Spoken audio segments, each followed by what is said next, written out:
강제 수용해서. 자, 수용은 어떻게 한다고요? 서로 협의 맺어다가 협의가 안 되면 가격이 안 맞으면 토지 수용위원회 재결 신청하는 거죠. 그래서 재결 받아서 수용하는 겁니다. 자, 누가 수용합니까? 시행자. 그 시행자가 행정청이든 비행정청이든 모든 시행자가 수용할 수 있다. 앞으로 개발부에서 모든 시행자거든 행, 비행 모두 이 말입니다. 시행자, 건축에 수용, 사용할 수 있다. 그 시행자 위에다가 모든이라고 썼어요. 그럼 여기서 모든 한 건 옆에 갈로에서 행, 비행. 다만 예외는 있어요. 조합 제외. 왜 조합은 제외죠? 아까 조합은 수용 방식 시행 못한다 그랬죠? 그래서 조합은 제외입니다. 오가시게요. 모든 시행자, 행이든 비행이든 모든 시행자가 다 수용할 수 있다. 다만 조합은 제외다. 근데 비행정청이 시행하더라도 국가가 할 사업을 위임받아는 거잖아요. 그죠? 그래서 비행정청 시행자도 수용할 수가 있어요. 다만 민간 시행자가 수용할 때는 근데 이런 문제가 있어요. 바로 밑에 한번 적어봐요. 시행자 아닌 지정권자는 수용할 수 있다. 맞아요? 그 시행자가 수용할 수 있다. 바로 밑에다가 시행자 아닌 지정권자 수용할 수 있다. 맞아요? 그래서 국토교통부 장관이나 도지사가 만약에 도시개발구역을 지정했다. 근데 그자가 시행하는 거 아니고 시행자는 다른 자가 시행한다. 그럼 그자는 지정권자긴 하지만 시행자는 아니죠. 그럼 이 자는 수용할 수 있다, 없다? 없다. 왜? 조문에 시행자가 수용할 수 있다고 했잖아요. 근데 지정권자, 시행자 아닌 지정권자는 시행자는 아니잖아요. 그러니까 수용할 수가 없어요. 27회 때 이런 문제를 했어요. 이런 문제를 처음 접하면 헷갈린다 이겁니다. 어디까지나 시행자가 수용할 수 있다 그러시니까 시행자 아닌 지정권자를 지정권자는 맞지만 시행자는 아니잖아요. 그죠? 그러니까 수용할 수 없다 이렇게 되는 겁니다. 자, 모든 시행자가 다 수용할 수 있는데 다만 민간 시행자가 수용할 때는 토지 소유자들 동의를 얻어야 돼요. 공공시행자가 토지 수용할 때는 동의 필요 없고 그 밑에 어떻게 좀 이따 책 볼 테니까 이거 보세요. 지자체, 지방공사 같은 공공시행자가 시행할 때, 수용할 때는 동의 필요 없어요. 근데 토지 소유자 같은 민간 시행자가 수용할 때는 토지 소유자 동의 얻어야 됩니다. 그 동의가 얼마죠? 면 3분의 2 동의. 면 3분의 2 소유하고 수 2분의 1 동의. 자, 이것에서 본 적 있죠? 우리 국계법에서 도시계획시설 사업 시행자 지정받을 때 민간 주체가 시행자 지정받을 때 요 동의였어요. 면 3분의 2 소유하고 수 2분의 1 동의였어요. 근데 공공주체는 동의 필요 없다. 그런 말이 똑같아요. 그죠? 자, 이거는 시험에 4번 나왔는데 한번 봅시다. 조합을 제외. 조합은 처음부터 수용 방식 시행할 수 없죠. 공공시행자는 동의 필요 없고 민간 시행자는 동의 받아야 한다. 수용할 때. 얼마? 면 3분의 2 소유하고 수 2분의 1 동의. 근데 시험은 여기서 나오는 게 아니고 여기. 공공시행자는 동의 필요 없다는 거 여기서 시험 내보냈어요. 국계법에도 그랬죠. 그죠? 그럼 예를 들어서 지방공사가 토지 수용할 때는 면 3분의 2 소유하고 수 2분의 1 동의 받아야 한다. 맞다? 틀린다? 틀린다. 지방공사는 동의 필요 없잖아요. 근데 이 동의 받아야 한다. 틀렸죠. 그죠? 그래 보세요. 출제위원들이 이 복잡한 거 외우라는 걸 묻는 게 아니고 민간 시행자만 동의받고 공공시행자는 동의 필요 없다는 거. 근데 공공시행자가 이 동의 받아야 한다면 틀린다는 거, 그죠? 거기서 시험 4번 나오고 이건 한 번도 안 나왔다. 맞죠? 본질을 이해하라는 거죠. 공공시행자는 동의 필요 없다, 수용할 때. 자, 교재 보시죠. 2번 갑니다. 민간 시행자. 다음 절에 면 3분의 2 소유하고 수 2분의 1 동의 받아요. 근데 사실 그게 중요한 게 아니고 그 밑에 공간에 적어요. 공공시행자는 동의 필요 없다. 이걸 적어요. 공공시행자는 동의 필요 없다. 예를 들어서 누구요? 지자체, 지방공사 등, 그죠? 이들은 동의 필요 없다. 자, 3번 갑니다. 토지 수용 관련 법률요.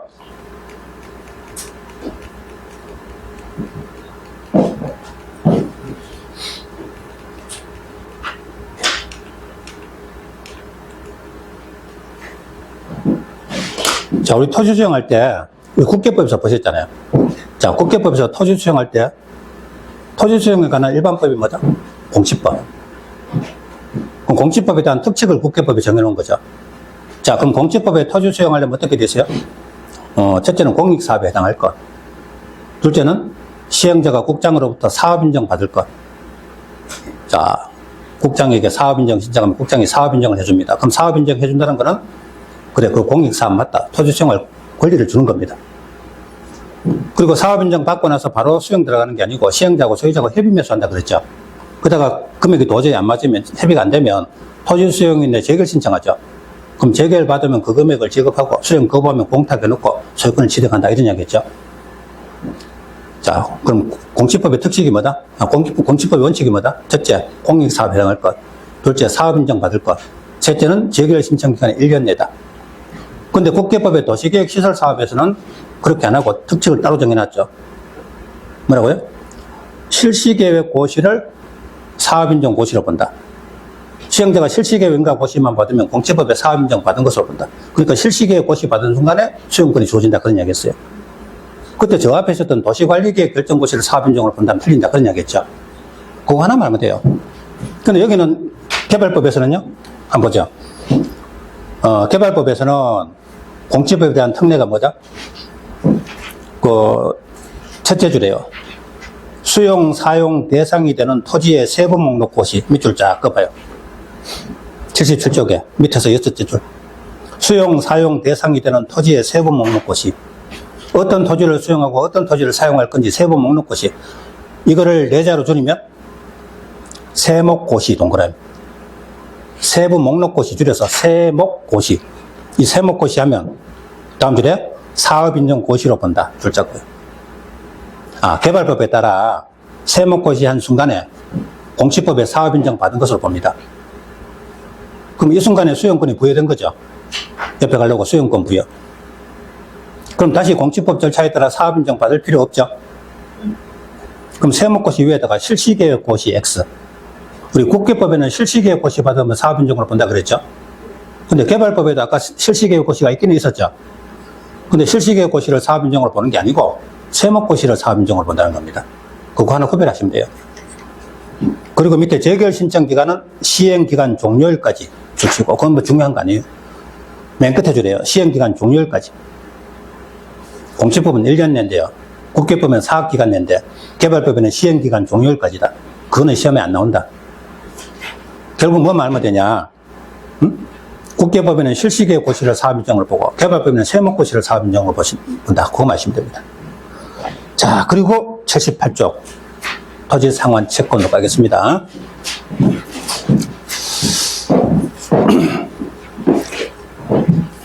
자, 우리 도시개발 사업을 하면요, 수용 방식으로 할 것 같으면 시행자가 모든 토지를 매입해야 돼요. 협의 매수를 하든 수용을 하든 그래. 수용해도 보상금 줘야 되죠, 그죠? 그럼 이 토지 매입하는데 막대한 자금이 드는 겁니다. 자, 예를 들어서 저 동탄 신도시, 그죠? 전에 제가 잠깐 말씀드렸지만은 거기 어떤 수강생 한 사람이 자기 보상금이 200억이 나왔다. 그런 이야기를 하더라고요. 그럼 한 개인이 가진 토지가 보상금이 200억인데 이 구역 안에 전체 토지 매입 금액은 막대하겠죠, 그죠? 그럼 사업 시행하기도 전에 시행자가 이 막대한 자금을 발행하기가 쉽지 않다. 그럼 금융기관에서 사입하면 또 이자를 물어줘야 되잖아요. 그래서 이 토지 매수 자금이 부족할 때, 자, 매수 자금 부족할 때 두 가지가 있습니다. 토지 상환 채권하고 선수금하고 두 가지가 있어요. 그래서 지금부터 토지 상환 채권하고 선수금 두 가지. 자, 그러면 맨 위에 적어봐요. 78쪽 맨 위에다가 토지 매수 자금 부족, 토지 매수 자금 부족 보완 방법. 오른쪽에 1번 토지 상환 채권, 다음 줄에 동그라미 2번 선수금. 두 가지를 보자.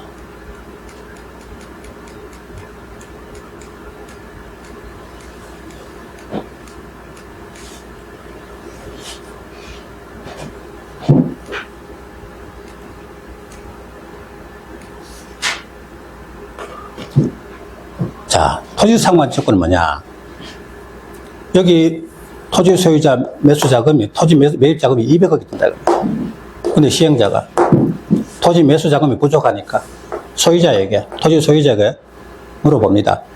당신 토지 매수 대금 일부 100억 원 현금으로 줄게. 나머지 100억 원 채권으로 받을래? 하고 물어본다. 왜? 토지 소유자가 원할 때만 채권으로 줄 수 있거든요. 채권으로 준다는 거는 외상으로 사는 겁니다. 100억 원 현금으로 주고 나머지 100억 원 지금 소유권 가져가는 대신에 나중에 갚아줄게. 근데 나중에 돈으로 갚는 게 아니고 말 그대로 시행자가 조성한 토지로 상환하겠다는 거예요. 원래 소형 방식은 전부 땅 팔고 나가는, 돈 받고 나가는 거죠. 근데 토지 상환 채권은 뭐냐? 소유권 넘겨줘요. 그래서 대금 일부 100억 원 현금 주고 나머지는 소유권 넘겨주는 대신에 나중에 갚을 때 돈으로 갚는 게 아니고 시행자가 조성한 토지로 주겠다. 그럼 어떤 토지 줄 거냐? 토지 상환 채권에 기재가 되어 있어요. 여기 상업 용지가 있는데 여기 이 땅으로 100억을 이 땅으로 주겠다. 그럼 소유자가 가만히 보니까 돈 100억 받는 것보다 이 땅을 받아서 여기다 건물 하나 지으면 더 이익이 되겠다 싶으면 받을 수도 있겠죠. 그럼 내가 좋다, 땅으로 받겠다면 그게 바로 토지 상환 채권이다. 자, 그럼 토지 상환 채권은 누가 발행해요?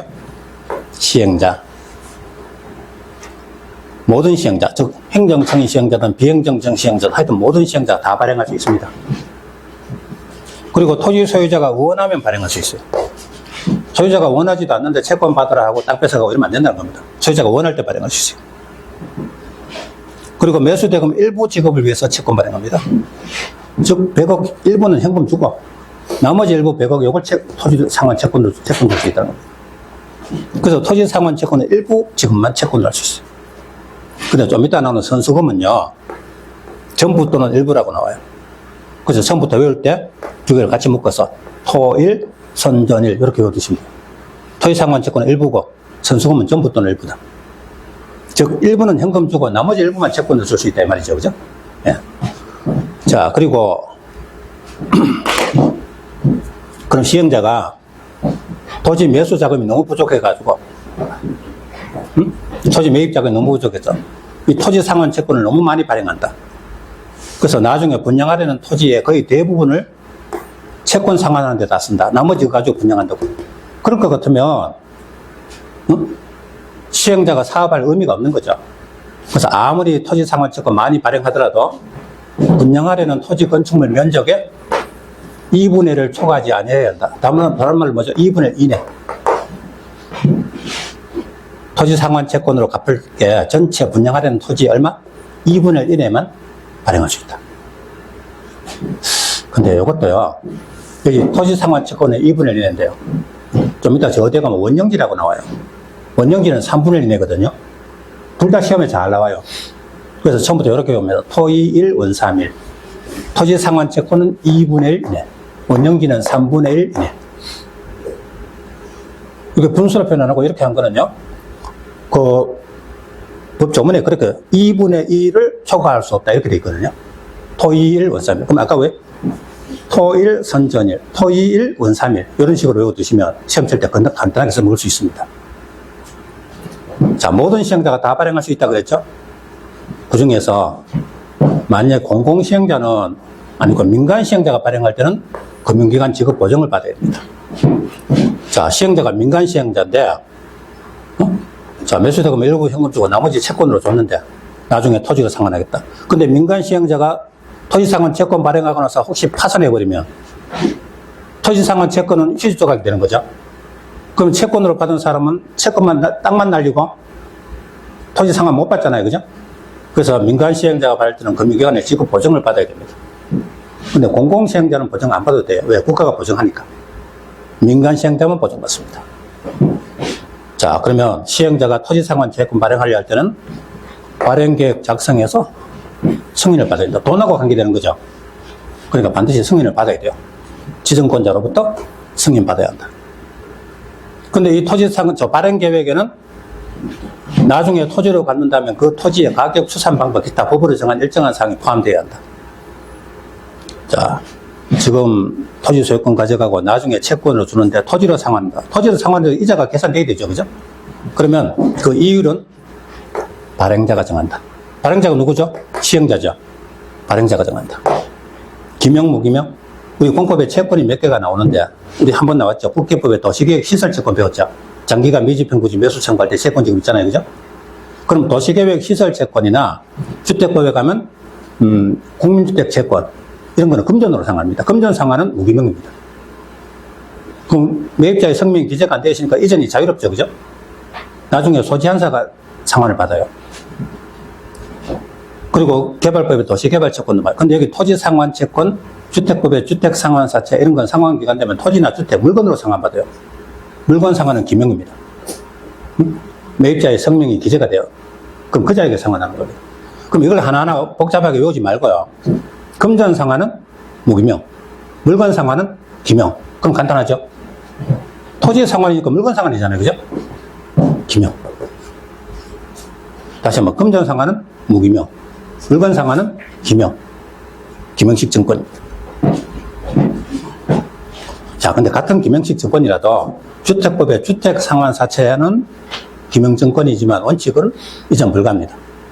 왜? 주택 투기를 방지하기 위해서 주택상환사채 그거는 이전 불가예요. 근데 토지상환채권은 주택 투기하고는 관계없죠. 이전은 허용된다.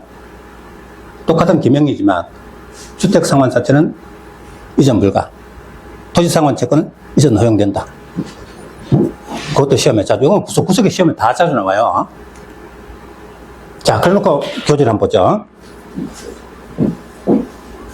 78쪽. 토지상환채권까지만 하고 시작합시다. 자, 누가 발행해요? 시행자. 위에다가 모든 쓰세요. 그리고 옆에 갈로가 행비행. 모든 시행자.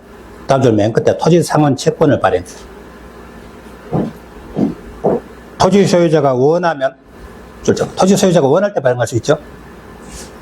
매수대금 일부 지급, 일부 할 때 1 동그라미, 일부 지급이죠. 그 위에다 적어요. 토1, 선전1. 그럼 토지상환채권은 일부라는 거죠. 전부 들어가면 안 되죠. 근데 선수금은 전부 또는 일부라는 겁니다. 다음 2번, 민간 시행자. 다음 줄, 보증받은 경우에만 발행. 공공시행자는 보증 필요 없죠. 민간시행자는 보증받아야 발행할 수 있습니다. 3번 발행 규모.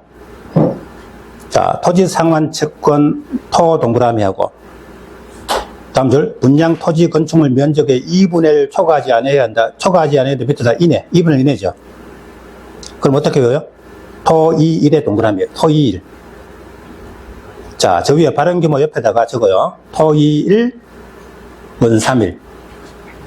토 2, 1, 원 3, 1. 토지상환채권은 2분의 1 이내. 원형지는 3분의 1 이내. 이렇게 적어만 두세요. 나중에 수도 없이 반복되니까요. 지금 처음 들으니까 어렵죠? 근데 나중에 수도 없이 반복되니까. 자, 2번. 둘째 줄. 발행계획 작성. 지정권자의 승인. 누구 승인요? 지정권자의 승인 받습니다. 3번. 이율.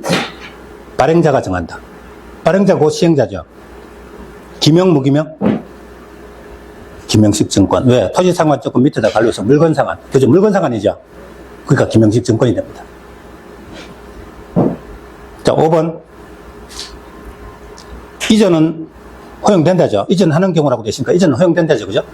이전 밑에다 허용된다. 자, 그리고 넘어갑니다. 자, 그까지 하고 쉬었다가 원형지 개발 부탁하겠습니다.